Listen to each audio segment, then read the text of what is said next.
Dragii noștri, știm că pentru voi, cei care v-ați trăit copilăria și adolescența în iureșul gloanțelor și în tunetul bombardamentelor, cei care ați văzut calvarul arzător al războiului și lacrima fierbinte a suferinței mari, pentru voi scurgerea ireversibilă a timpului nu e capabilă să șteargă amintirea dureroasă a ceea ce a rămas în istoria planetei cu numele de cel de-al doilea război mondial.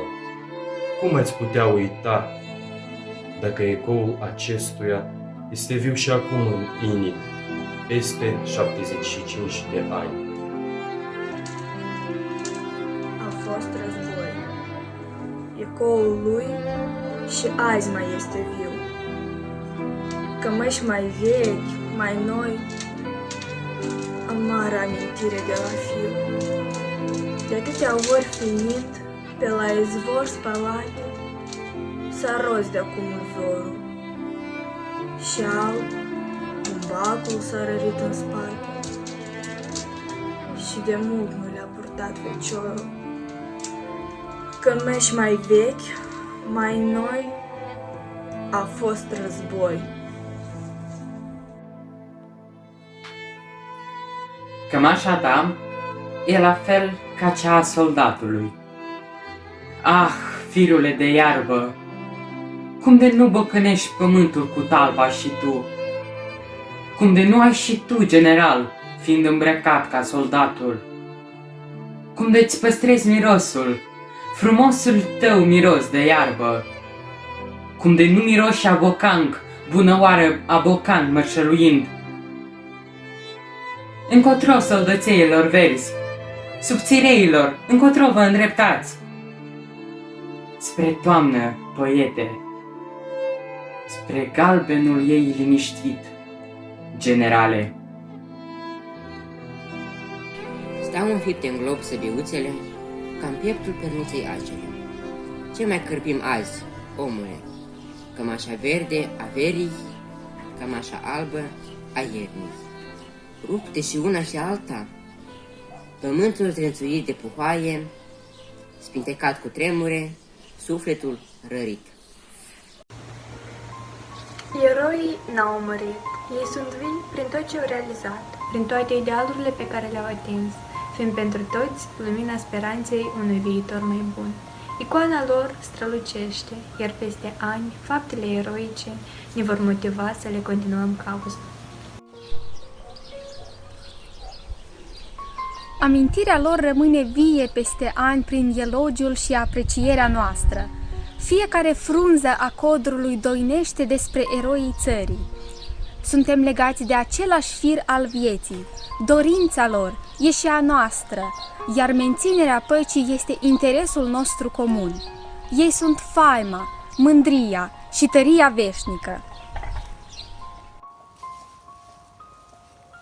Astăzi, toți eroii noștri prăznuiți cu slavă sunt, sus, în bolțile albastre, ca și aici pe pământ.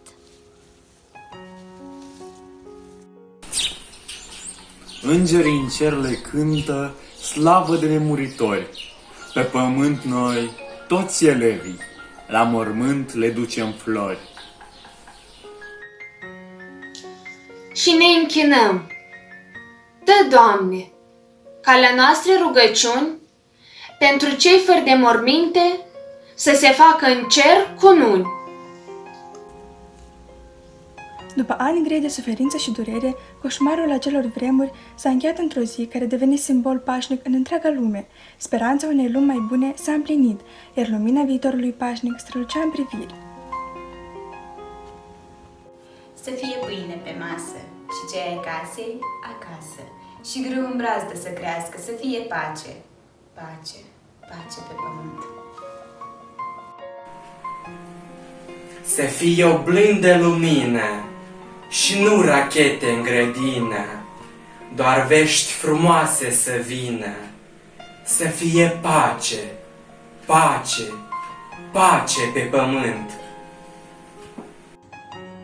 Ca focul rău să nu arde, cât viața în noi nu e moarte, să stăm cu toții de gardă, să fie pace, pace, pace pe pământ.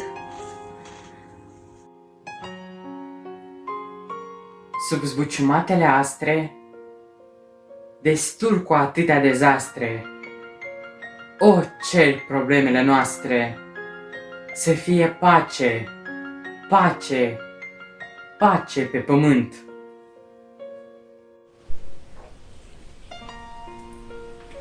De o pace dreaptă mi sete, plenară întregii planete, a hotărât ce se vede, să fie pace, pace, pace pe pământ.